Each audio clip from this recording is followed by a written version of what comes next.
Hello everyone and welcome to a new virtual pet video.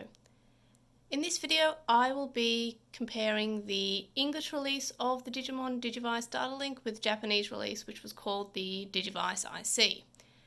So I'll also be reviewing the data link while I'm doing this in the same way that I reviewed the IC, with a rating for enjoyment and a rating for ease of use.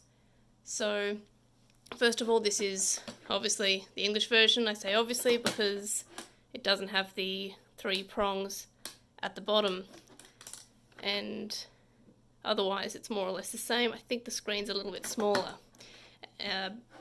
So let's get started. So this is the English version, and you'll notice I don't have the IC in orange. I did that on purpose because I like having different shells, but originally I thought that they looked exactly the same because I didn't notice that it didn't have the 3 prongs. So the first thing you'll notice is that my Lalamon is wearing a hat, and that's basically the best thing in this device. So we will take the hat off, if I can remember how, which I'm not entirely sure that I know how, because I bought this, I didn't buy this, I think I was given it when I was in my first year of university, so that would have been 2012, I think. So these are the items. Let's put on some shades instead.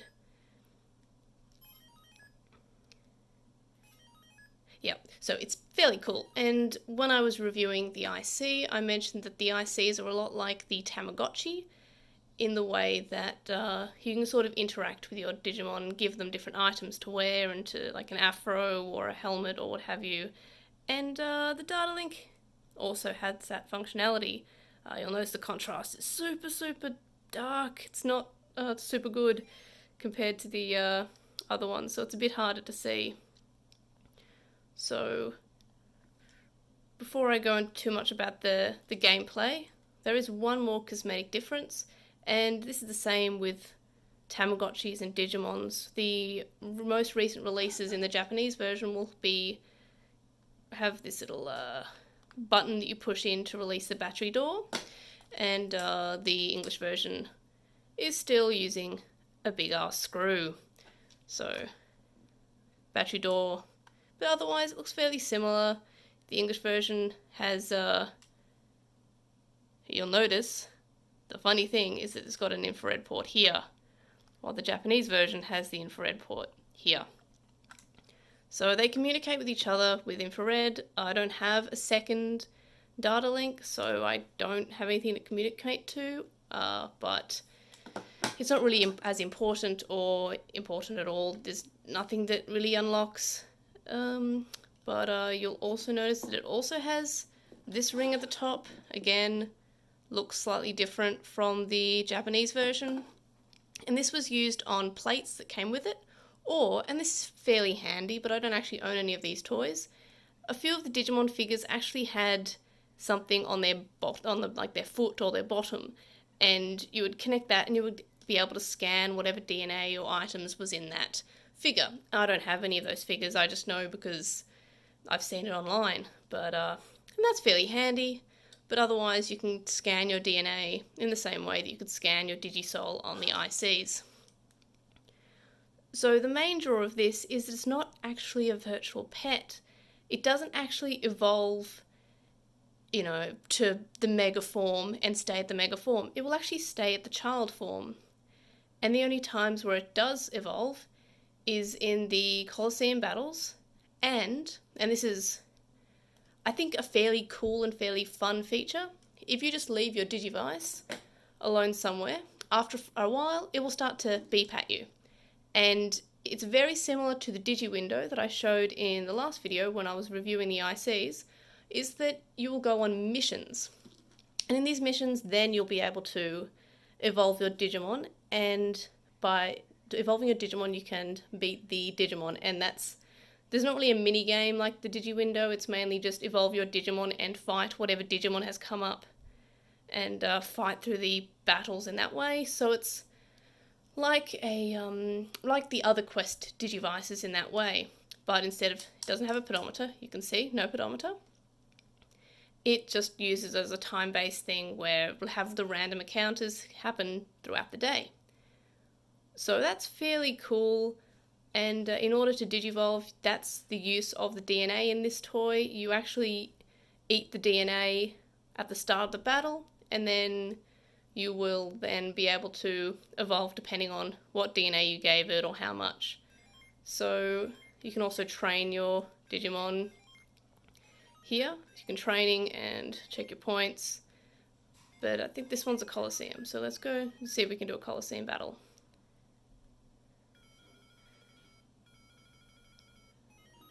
And obviously everything's in English because it's an English device. So we'll give it 1 insect DNA. We try to time our attack and our Digivolution, and then we scan our Digisoul in a... It's not as effective. I think you just have to push it and they all light up. So we evolve to Rosemon, and we're going to just obliterate the Wanyamon. Rest in peace, Wanyamon. And that's the main sort of gameplay. I think it's fairly cool how those random battles show up during the day. I think that's definitely the main draw. You can see the icons. There's a shop. I don't think I can actually cancel out of the battles. It's not letting me, I guess. Can I run? I can change partner. I can battle. I'll escape for now because clearly that in-training Digimon is just too terrifying. But yeah, so that's the main draw of the Data Link Digivice, and it's fairly fun, but I'm not sure if I can really count this as a virtual pet. I think I will on the basis that you can feed it grapes and bread, you can make it wear clothes, it goes to bed at night, and oh, by the way, sometimes the English releases like to do funny things, and the weird thing is that they decided that pooing was not good for a child's toy. So we go to the care icon here. It's called Debug. So instead of a poo sprite, it'll be just a little fuzzy bit on the screen, and you'll need to debug it. And like if you go to debug, even though there's no poo on the screen, you go debug, it's the same animation as clean the poo. It is just a weird change that they decided to do and then never did again for any of the English releases. It was poo for all the other releases, it's just this one decided to make it debug. But yeah, so they're fairly different. This one's more of a quest-based toy rather than a virtual pet.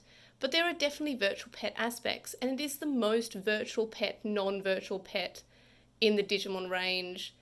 I like how it definitely is taking the Digivice quest-based system and then merging it with the virtual pet system, because it suits the actual Data Squad series, the fact that your Digimon hangs out in a Digivice.